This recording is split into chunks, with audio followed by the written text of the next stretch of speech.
Haunted highway dangerous, एक खौफनाक सच्ची कहानी। महाराष्ट्र के एक छोटे से गांव के पास एक सुनसान हाईवे है जिसे लोग डेंजरस रोड के नाम से जानते हैं। कहा जाता है कि यह हाईवे दिन में जितना शांत दिखता है, रात में उतना ही खौफनाक और जानलेवा बन जाता है। आसपास के गांवों में रहने वाले लोग इस रास्ते से रात में गुजरने से डरते हैं। यह कहानी है रमेश नाम के एक ट्रक ड्राइवर की, जो पहली बार इस हाईवे से रात के समय जा रहा था। रमेश को इस हाईवे के बारे में कुछ नहीं पता था।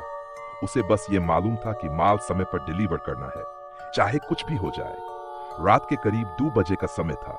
आसमान में बादल छाए हुए थे और तेज हवा चल रही थी। रमेश अपनी गाड़ी चलाते हुए उसी हाईवे पर पहुंचा। रास्ता एकदम सुनसान था, ना कोई गाड़ी ना कोई इंसान। थोड़ी देर बाद उसे दूर से एक औरत खड़ी दिखी, सफेद साड़ी में। पहले तो रमेश ने सोचा कि शायद कोई गांव की औरत है जो मदद मांग रही है, लेकिन जैसे ही वह उसके पास पहुंचा, वो औरत गायब हो गई। रमेश घबरा गया। उसने गाड़ी रोककर चारों ओर देखा, लेकिन वहां कोई नहीं था। वह जैसे तैसे खुद को संभाल कर आगे बढ़ा।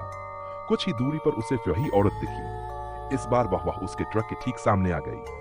रमेश ने जोर से ब्रेक मारा, लेकिन गाड़ी किसी से नहीं टकराई, क्योंकि वहां अब भी कोई नहीं था। डर के मारे रमेश की हालत खराब हो चुकी थी। वह ट्रक से उतरकर भागने ही वाला था कि अचानक ट्रक का हॉर्न अपने आप बजने लगा। हेडलाइट्स अपने आप ऑन ऑफ होने लगी। फिर ट्रक के शीशे पर खून के हाथों के निशान बनने लगे। रमेश चिल्लाते हुए ट्रक से कूदकर भागा और करीब आधे किलोमीटर दूर जाकर बेहोश हो गया।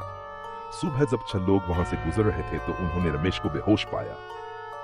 उसे होश में लाकर जब उन्होंने पूछा कि क्या हुआ, तो रमेश सिर्फ इतना कह पाया, वो औरत, सफेद साड़ी, खून, ट्रक में भूत है। बाद में पता चला कि कुछ साल पहले उसी जगह पर एक औरत की एक्सीडेंट में मौत हो गई थी। वह अपने पति के साथ इस हाईवे से गुजर रही थी जब उनकी गाड़ी पलट गई थी। तभी से वह आत्मा वहां भटक रही है और रात में आने वाले ट्रक ड्राइवर्स को परेशान करती है। आज भी लोग मानते हैं कि जो भी उस रास्ते से रात में अकेले गुजरता है, उसके साथ कुछ न कुछ अजीब जरूर होता है। तो अगली बार जब आप किसी सुनसान हाईवे से गुजरें, खासकर रात में, तो एक बार पीछे जरूर देख लें। कहीं कोई सफेद साड़ी वाली औरत आपका इंतजार तो नहीं कर रही। अगर आपको यह डरावनी कहानी पसंद आई हो तो IMR सीरी ट्यूब को अभी सब्सक्राइब करें और ऐसी ही और खौफनाक कहानियों के लिए जुड़े रहें।